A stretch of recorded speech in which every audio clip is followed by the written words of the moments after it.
فصل چہارم در بیان سنت ہائے نماز۔ چوتھی فصل نماز کی سنتوں کے بیان میں۔ سنتوں کس کا معنی ہے؟ سنت ہائے، ہائے جو ہے نا اصل میں ہے سنت ہا، وہ آگے تو اضافت کے لیے جو زیر ہوتی ہے نا اس زیر کو یا کی شکل میں لکھ دیتے ہیں۔ سنت نماز، سنت ہائے نماز، واجب نماز، واجبات نماز، وہ کسرہ ہوتا ہے زیر، اس کو کبھی یا کی شکل میں لکھ دیتے ہوتے ہیں۔ سنت اندر نماز آمد بیست، دہ ازاں قولیست و دہ فعلیست۔ ہے تو فعلی است نا، لیکن پیچھے تو بیست آ گیا۔ میں نے کہا تھا کہ وزن اور لہجہ ویسا ہی، قولیست ہے، قولی است، فعلی است، لیکن پچھلی آواز کے ساتھ ملانے کے لیے کیا کر دیا؟ قولیست اور فعلیست۔ اینچیست اصل میں ہے اینچے است، یہ کیا ہے، لیکن بولتے کہ اینچیست، یہ کیا ہے۔ سنت نماز میں آئی ہیں 20، 10 ان میں سے قولی ہیں اور 10 فعلی ہیں۔ آنچ قولیست ہست استفتاح، بعد ازاں در اعوذ گشت فلاح۔ اب لکھتے جانا کون کون سی اوپر، 1 2 3 4 تاکہ 20 سنتے پوری ہو جائیں۔ وہ جو کہ قولی ہیں ہے سبحانک اللہم پڑھنا۔ استفتاح یہ نام ہے کس کا؟ سبحانک اللہم و بحمدک کا۔ کلمہ یہ نام ہے لا الہ الا اللہ محمد رسول اللہ کا۔ آیت الکرسی یہ نام ہے اللہ لا الہ الا هو الحی القیوم کا۔ استفتاح یہ نام ہے کس فعل کا؟ سبحانک اللہم و بحمدک و تبارک اسمک و تعالی جدک ولا الہ غیرک۔ اتنے پڑھنے کا نام کیا ہے؟ بسم اللہ پڑھو تو کیا کہتے ہو؟ بسم اللہ، بلکہ کیا پوری پڑھنی ہوتی ہے؟ پوری پڑھنی ہوتی ہے۔ وہ جو کہ قولی ہیں ہے سبحانک اللہم پڑھنا۔ اب میں لفظ استفتاح ہی بولوں گا کیونکہ یہ نام ہے تو نام ہی ہوتا ہے۔ وہ جو قولی ہے استفتاح، بعد اس کے اعوذ میں ہوئی کامیابی۔ شعر پورا کیا ہوا ہے۔ سنت نمبر 2 کیا ہے؟ اعوذ باللہ من الشیطان الرجیم پڑھنا، یہ سنت نمبر 2 ہے۔ یہ اعوذ نام ہے کس کا؟ من الشیطان الرجیم پڑھنے کا۔ اس کا ایک اور نام بھی ہے تعوذ، تعوذ نہیں بلکہ تعوذ۔ زاں سپس تسمیاست تو آمین است، سمع اللہ گفتن از دین است۔ زاں اس سے، سپس بعد، زاں اس سے سپس بعد، تو معنی کرنا اس کے بعد، بس یہ ہے اس کے بعد۔ زاں سپس پورے کا معنی کیا کرنا ہے؟ اس کے بعد۔ اس کے بعد بسم اللہ الرحمن الرحیم ہے اور آمین ہے۔ سمیع اللہ کہنا دین سے ہے۔ کتنے مسئلے آگے بھائی؟ 5 آگے، 3 اور آگے۔ تسمیہ کس شے کا نام ہے؟ بسم اللہ الرحمن الرحیم کا۔ آمین کس کا نام ہے؟ آمین کا۔ اچھا بھائی، سمیع اللہ نام ہے کس کا؟ سمیع اللہ لمن حمیدہ کہنے کا۔ یہ 5 قولی سنتیں آ گئی ہیں، 5 ابھی اور بھی ہیں۔ سمیع اللہ امام بردازت، مقتدی ربنا لک آغازت۔ سمیع اللہ کے ساتھ امام مشغول ہوگا۔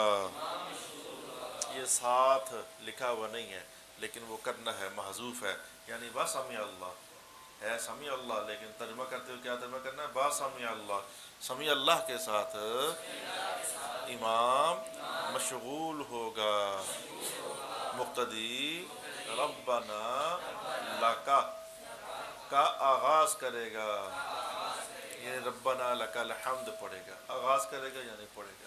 کتنے مسئلے اور آگے؟ امام نے کہنا ہے رب سمع اللہ لمن حمیدہ، تو اگلی سنت کیا ہے؟ صرف مقتدی نے کیا کہنا ہے؟ ربنا لک الحمد کہنا ہے۔ ربنا لک الحمد کا ایک اور نام بھی ہے تحمید، حمد کہنا تحمید، اور سمیع اللہ لمن حمدہ کا بھی ایک نام ہے تسمیع، سننا۔ تو کتنے مسئلے اور آگے بھائی؟ دو۔ امام نے کیا پڑھنا ہے؟ سمیع اللہ لمن حمیدہ، اور مقتدی نے کیا پڑھنا ہے؟ غور سے سنو، یہ لفظ غلط ہے، سمیع اللہ لمن، آپ بچوں نے کیا یاد کرتے رہے ہو؟ سمیع اللہ، سمیع اللہ لمن، لمن، یہ لمن لفظ نہیں ہے، سمیع اللہ لمن حمیدہ، لمن لفظ ہے، لمن لفظ۔ اس مسجد میں جب پڑھتے ہوتے تھے یا اسکول کے اندر بھی کیا یاد کرتے رہے سارے؟ سمیع اللہ لمن، یہ لمن کوئی لفظ نہیں، اللہ کے ہاں جو ہے یہ لفظ اللہ کا حصہ ہے، لمن کیا ہوا؟ سمیع اللہ لمن حمیدہ۔ میں نے جتنے لوگوں کو بھی آج تک نماز پڑھائی ہے، سکھائی ہے، میں یوں پڑھاتا ہوں، سمیع اللہ، سمیع اللہ لمن، لمن حمیدہ، حمیدہ۔ میں یہ نہیں کہا سمیع اللہ لمن، لو یہ کیا پڑھایا جا رہا ہے اسکولوں کے اندر اور مساجد کے اندر بھی غلطی چلتی ہے۔ بعض تسبیح در رکوع و سجود، نیز تکبیر در حبوط و صعود۔ حبوط کا معنی نیچے جانا، صعود کا معنی اوپر جانا، حبوط نیچے۔ قُلْنَا اهْبِطُوا مِنْهَا جَمِيعًا، اے آدم علیہ السلام آپ سب نیچے تشریف لے جائیں، اہبطوا حبوط۔ تو سرکاری دو عالم کے گھر مبارک کو کہتے ہیں مہبط وحی، وحی کے نیچے آنے کی جگہ، اوپر سے وحی نیچے آتی تو مہبط وحی۔ صعود کا معنی کیا ہوتا ہے؟ اوپر جانا۔ الیہ یصعد الکلم الطیب، یصعد صعود، اسی لیے سیڑھی کو مصعد کہتے ہیں، مصعد سواد کے ساتھ، اوپر جانے کا آلہ، سیڑھی کو مصعد کہتے ہیں۔ پھر تسبیح رکوع اور سجدے میں بھی، تکبیر نیچے اور اوپر ہونے میں، تسبیح پڑھنا، رکوع میں بھی تسبیح پڑھنا، اور وہ تسبیح کون سی ہوتی ہے؟ سبحان ربی العظیم۔ سجدے میں تسبیح پڑھنا، اور وہ کون سی ہوتی ہے؟ سبحان ربی الاعلیٰ۔ تو تسبیحات رکوع اور تسبیحات سجود یہ کیا ہے؟ سنت ہیں، اور اوپر نیچے آتے جاتے اللہ اکبر، اللہ اکبر، اللہ اکبر، یہ جو سارا سمیع اللہ لمن حمیدہ یہ سارا کیا ہے؟ درجے میں سنت ہے۔ فاتحہ در دوئی اخیر از فرض، گیر سنت ولے مگیر از فرض۔ فاتحہ آخری دو رکعتوں میں فرضوں میں سے پکڑ لے سنت، اور لیکن نہ پکڑنا فرض۔ آخری دو رکعتوں میں فاتحہ پڑھنا، فرضوں میں سے آخری دو رکعتوں میں فاتحہ پڑھنا یہ سنت ہے، فرض نہیں ہے۔ اگلا جو جملہ ہے نا ولی مغیر فرض، یعنی فرض نہ سمجھنا اس کو، نہ پکڑ فرض یعنی فرض نہ سمجھ، یہ شعر پورا کیا ہوا ہے، اصل مقصد یہاں پورا ہو گیا۔ فرضوں کی آخری دو رکعتوں میں فاتحہ شریف پڑھنا یہ سنت قولی ہے۔ 10 پوری ہو گئی یہاں تک۔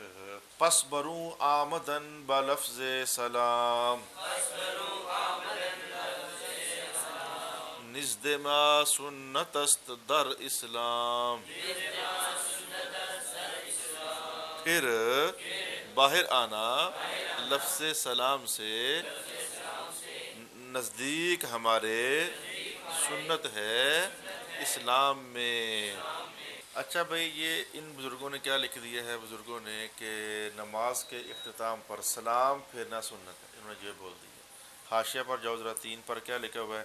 یعنی التحیات کے بعد درود اور دعا پڑھ کر لفظ السلام علیکم ورحمۃ اللہ کے ساتھ دونوں طرف سلام کہے۔ واضح اور ظاہر یہ ہے کہ واجب ہے، جیسا کہ کافی میں ہے، یعنی اسلام کا لفظ یہ واجب ہے، سنت نہیں ہے بلکہ کیا ہے، واجب ہے۔ بس بزرگوں سے کچھ ہو گیا ہے، یا پہلے دور میں کتابیں پتہ کیسے لکھی جاتی ہوتی تھیں، کیسے پڑھی جاتی ہوتی تھی، یہ چھپتی نہیں ہوتی تھی، چھاپنے والی مشینیں ہی نہیں ہوتی۔ استادوں کے پاس بچوں نے آنا، جیسے میں پہلے بولتا ہوں تو پہلے بچوں نے وہ شعر لکھنا، پھر اس کے بعد جو ہے اس کو سمجھنا تو پڑھنا۔ پہلے پہلے کتابیں یوں آگے منتقل ہو جاتی ہوتی تھی، کتاب ایک ہی ہوتی تھی، ہر بچہ اپنی کتاب لکھتا تھا ہر دن تھوڑی تھوڑی، پھر پڑھتا تھا۔ اب چھپ کر آ جاتی ہیں، تو لکھنے میں جو طلباء ہوتے ہیں ان سب کی صلاحیتیں برابر تو نہیں ہوتی۔ آپ دیکھ لو اپنے آپ، کوئی زیادہ سمجھدار ہے، کوئی کم سمجھدار ہے، تو اس میں بھی کچھ نہ کچھ غلطی ہو جاتی ہوتی رہی ہے۔ وہ غلطی طلباء کی ہوتی رہی ہے، اصل استاد کی نہیں ہوتی رہی ہے۔ دیکھو نا، ہم لوگ ان لوگوں کے شاگرد ہیں، اگر ہمیں پتہ ہے کہ لفظ السلام علیکم واجب ہے تو بھئی ان کو بھی تو پتہ ہے۔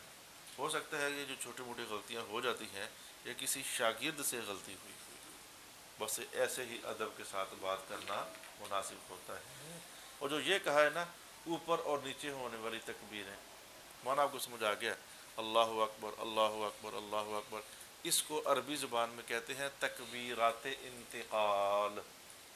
ایک حالت سے دوسری حالت میں منتقل ہونے والی جو تکبیریں ہیں وہ درجے میں کیا ہیں؟ سنت۔ تو تکبیر انتقال یہ کیا ہے؟ سنت۔ یہ لفظ ذرا اوکھا ہے۔ تکبیر حبوط و صعود یہ لفظ اوکھا ہے۔ تکبیر انتقال یہ درجے میں کیا ہے؟ سنت۔ سنت ہائے فعلی نماز، نماز کی فعلی سنتیں، سنت فعل در نماز 10 است، یاد گیرش، یہ الف جو ہے نا ہے تو گیر اش، لیکن پھر وہ لکھ دیا گیا ہے لیکن پڑھنا نہیں ہے اس کو، ورنہ وزن خراب ہو جائے گا۔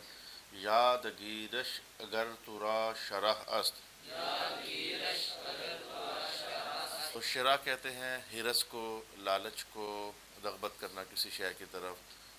سنت فعل نماز میں 10 ہیں۔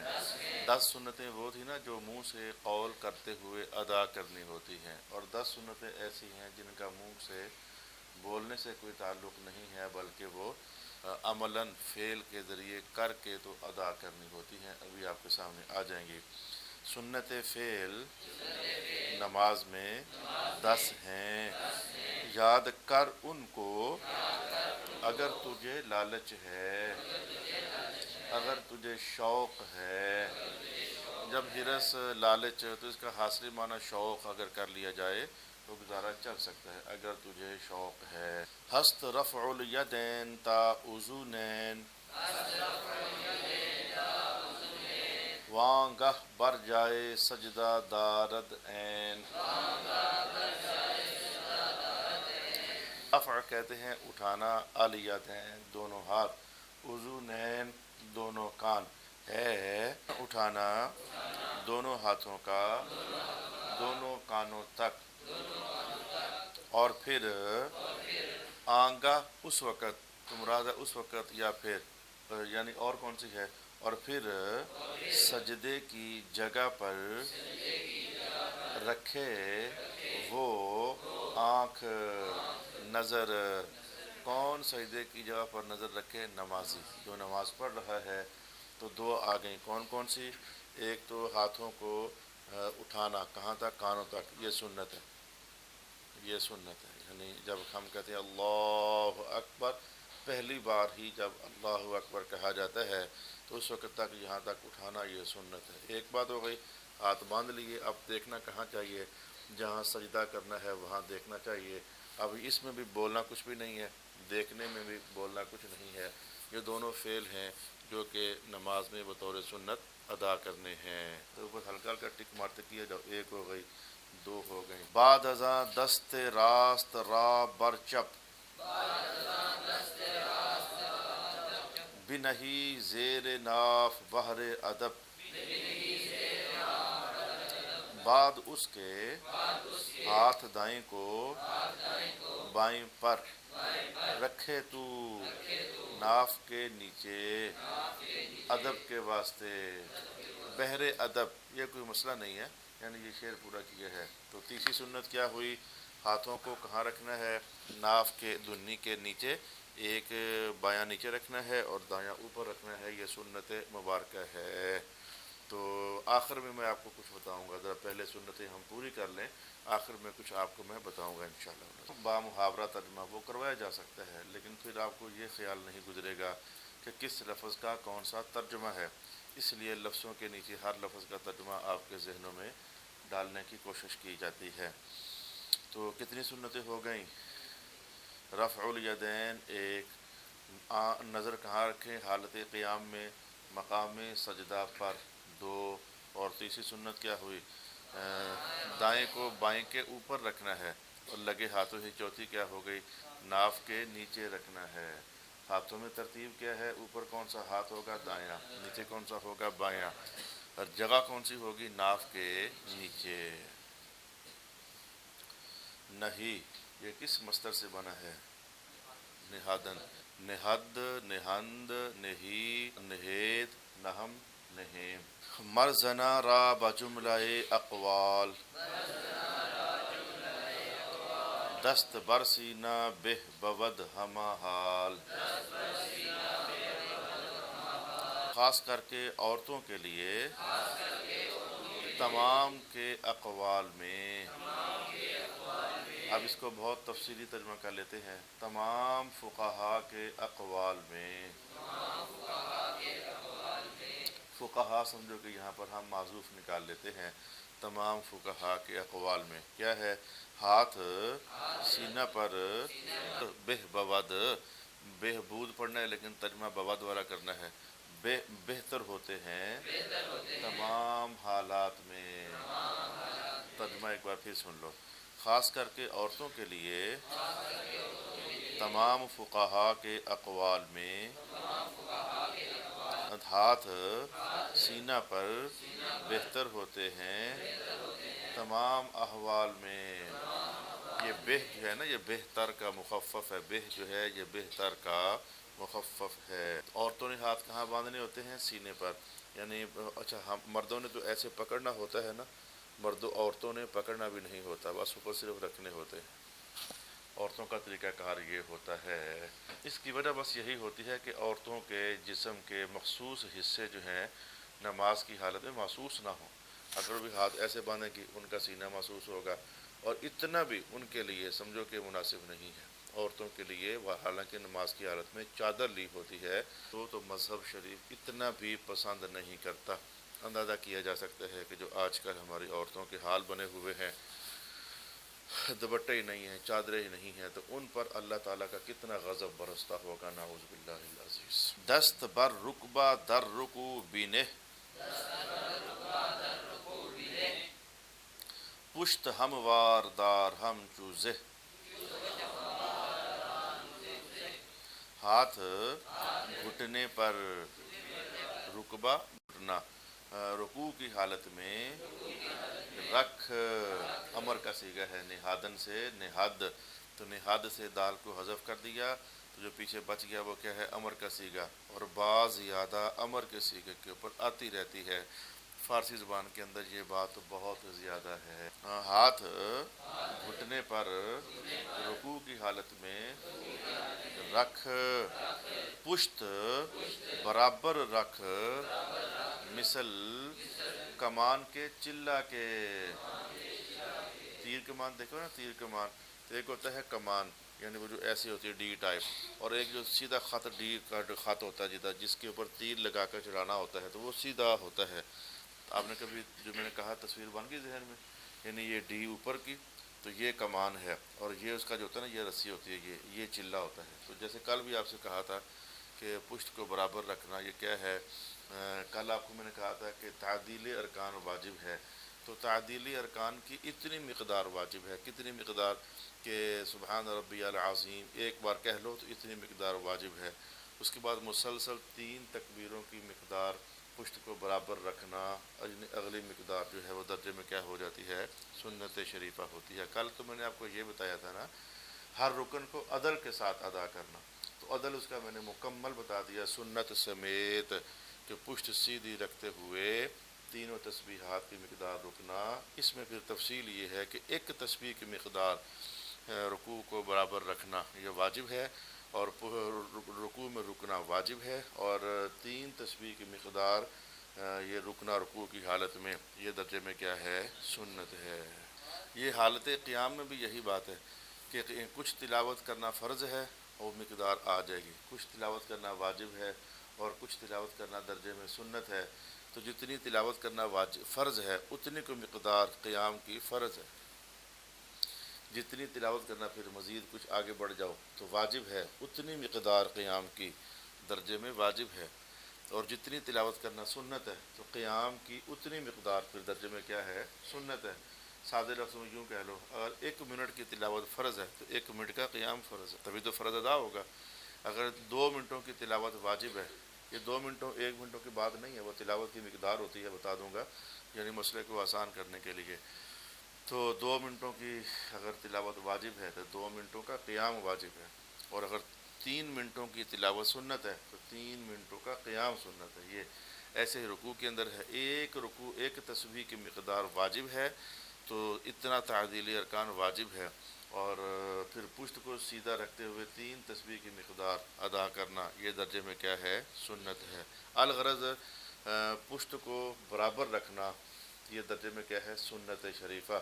ایک تسبیح کی مقدار واجب اور اس کے بعد باقی جو ہے وہ درجے میں کیا ہے؟ سنت۔ دیکھو، اگر کسی نے 1 بار سبحان ربی العظیم کہنے کی مقدار رکوع میں رہا ہے لیکن پشت اس نے برابر نہیں کی ہے تو سمجھو تعدیل ارکان والا واجب تو ادا ہو گیا ہے لیکن پشت برابر کرنے والی سنت جو ہے وہ رہ گئی۔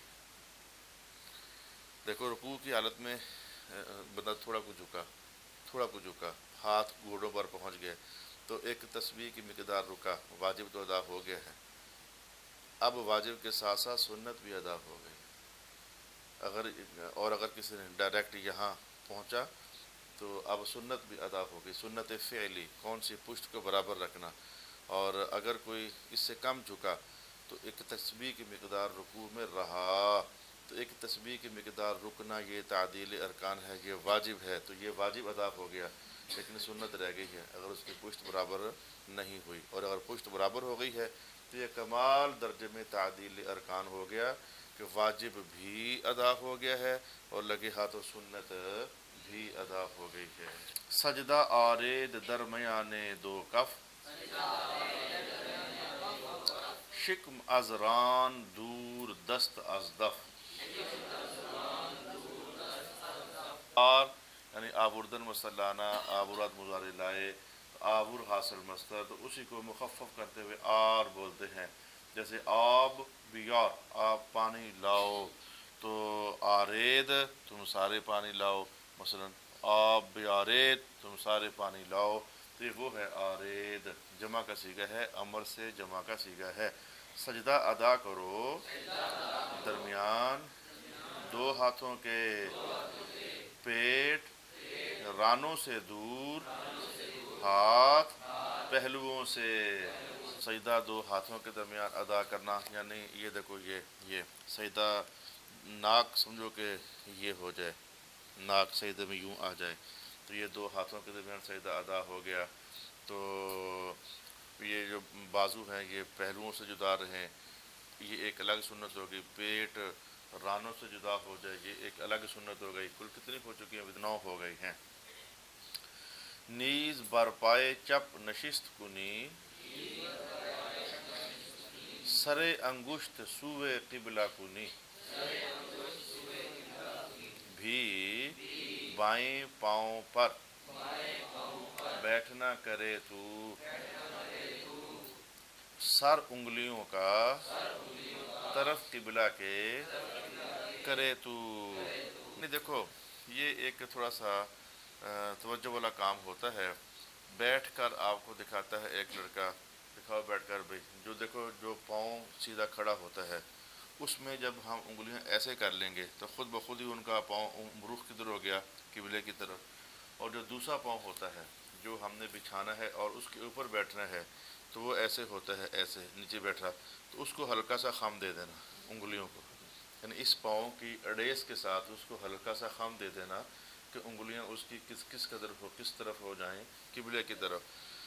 اگر کوئی بہت ہی موٹا بندہ ہے اس کے لیے مشکل پیش آتی ہے تو معافی ہو سکتی ہے، لیکن حتی الامکان جو پاؤں کھڑا ہے اس کی انگلیاں بھی قبلے کی طرف ہو جائیں، اور جو پاؤں بچھایا ہوا ہے اس کی انگلیاں جو ہیں ان کی انگلیوں کا رخ بھی درجے کی کیا ہو جائے، قبلے کی طرف ہو جائے۔ یہ ہے مسئلہ کہ انگلیوں کا رخ حتی الامکان جو ہے وہ کدھر ہونا چاہیے، قبلے کی طرف۔ اگر کسی کی مجبوری ہے، نہیں ہوتی، انگلیاں سخت ہیں، پیر موٹے ہیں، بندہ موٹا ہے، اس کی سیٹنگ نہیں ہو سکتی، تو سنت مجبوراً اگر رہ جاتی ہے کسی عذر کی وجہ سے تو اللہ تعالیٰ بندے کی نماز کو قبول فرما ہی لیتا ہے، لیکن آمدن جو ہے وہ سنت کو ترک نہیں کرنا ہوتا ہے۔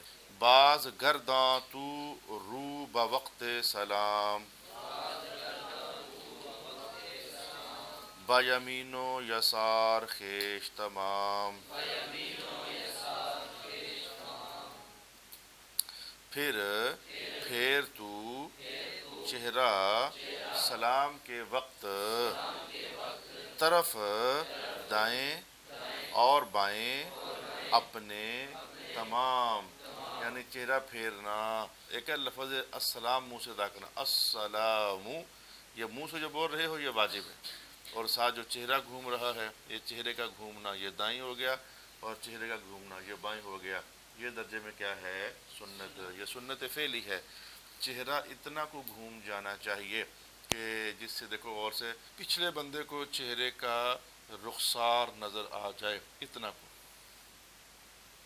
یعنی بالکل اتنا السلام علیکم ورحمۃ اللہ، السلام علیکم، یہ نہیں، بلکہ السلام علیکم ورحمۃ اللہ، السلام علیکم ورحمۃ اللہ، یہ کہ پچھلے بندے کو آپ کا رخسار نظر آ جائے، تو اتنا کو سر گھمانا دائیں اور بائیں، یہ درجے میں کیا ہے، سنت شریفہ ہے۔ گر کسے بر تو شبہت اندازت، مستحب را نہ سنت انگارت، اگر کوئی شخص تجھ پر شبہ ڈال دے، مستحب کو سنت شمار نہ کرے، نہ کو اٹھا کر کے انگارت کے ساتھ لگا لو، پھر معنی واضح ہو جائے گا، مستحب کو نہ سنت شمار کرے۔ دیکھو یہ جو مستحب ہوتا ہے نا، میں آپ کو ایک آج کے سبق کے لیے ایک مختصر درجے کی چیز بتاؤں۔ مستحب بھی اکثر مستحبات ایسے ہیں جو سرکار دو عالم علیہ الصلوۃ والسلام نے کام کیا ہوتا ہے، اور سنتیں تو ساری کی ساری ہی وہ ہوتی ہیں جو حضور پاک علیہ الصلوۃ والسلام نے کیا ہوتا ہے۔ تو مستحب بھی حضور کرتے ہیں، حضور کرتے ہیں تو وہی سے مستحب بنتا ہے، سنت بھی کوئی کام حضور کرتے ہیں تو بنتی ہے۔ فرق کیا ہوتا ہے سنت میں اور مستحب میں؟ سنت وہ کام ہوتا ہے جس کو حضور کثرت کے ساتھ کریں اور کبھی کبھی چھوڑیں، اور مستحب کیا ہوگا، جس کو کبھی کبھی کریں اور کثرت کے ساتھ چھوڑیں۔ تو جو مستحب ہے یہ بھی کہاں سے آیا، سرکار دو عالم علیہ السلام کی ذات اقدس سے۔ سنت بھی کہاں سے آئی، سرکار دو عالم علیہ السلام کی ذات اقدس سے۔ اگر کبھی تمہیں کوئی بندہ شبہ ڈال دے کہ یہ کام جو ہے نا یہ مستحب ہے، تو آپ ایسا نہ ہو کہ اس کام کو سنت شمار کرنے لگ جائیں، یعنی مستحب کو وہ سنت ہونے کا شبہ ڈال دے کہ بھئی یہ سنت ہے کام مستحب، لیکن آپ کو شبہ ڈال دے کہ یہ سنت ہے، تو اب آپ کے لیے حضرت فرما رہے ہیں کہ اگر تجھے کوئی شبہ ڈال دے تو تو نے کیا کرنا ہے، مستحب کو سنت شمار نہ کرے۔ اگر وہ تجھے کہے کہ یہ مستحب ہے، مستحب کو کہے یہ سنت ہے، مستحب کو کوئی بندہ سنت کہنے کا شبہ ڈال دے تو تجھے شبہ میں نہیں پڑنا چاہیے، تجھے مستحب کو مستحب ہی سمجھنا چاہیے، مستحب کو سنت نہیں شمار کرنا چاہیے۔ اب شعر ایک آگے ہے، اس کا مقصد تو آپ کو سمجھانا ہے نا۔ اگرچہ اگلے شعر میں جو بات آئی ہے وہ یہ ہے کہ اگرچہ مستحب اور سنت دور دور نہیں ہے، دور دور نہیں ہے کا معنی کیا ہے، دونوں کا مرجع رسول اللہ کی ذات، مستحب کا مرجع بھی رسول اللہ کی ذات ہے اور سنت کا مرجع بھی رسول اللہ صلی اللہ علیہ وسلم کی ذات ہے، لیکن پھر بھی مستحب میں اور سنت میں فرق رکھنا ہے۔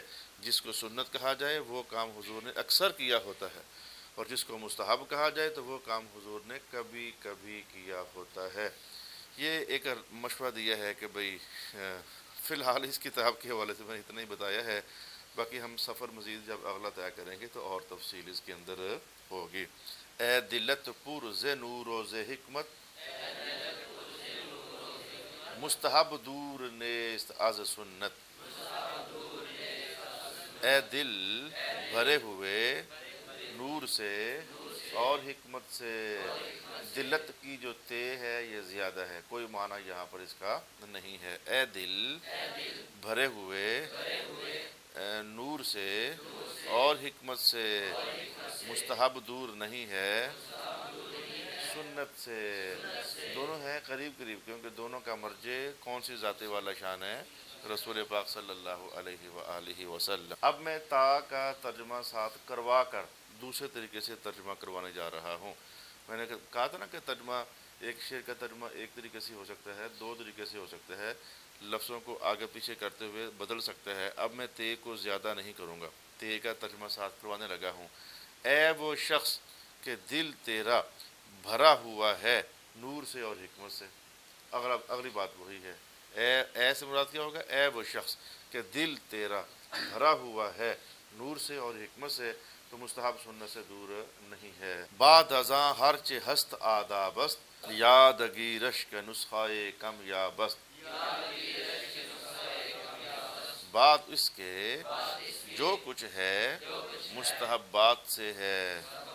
آداب کہتے ہیں مستحبات کو، مستحب اور ادب یعنی یہ اصطلاح فقہاء کرام کے ہاں چلتی ہے۔ یاد کر لے ان کو کہ نسخہ کامیاب ہے۔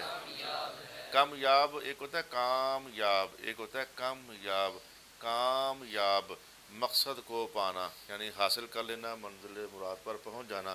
کم یاب کم حاصل ہونے والا، یافتن ہے نا کم پانا، کم حاصل ہونے والا یعنی نادر، جو شے نادر ہوتی ہے وہ کم پائی جاتی ہے۔ کامیاب اور کم یاب ان دونوں میں فرق واضح ہو گیا ہے۔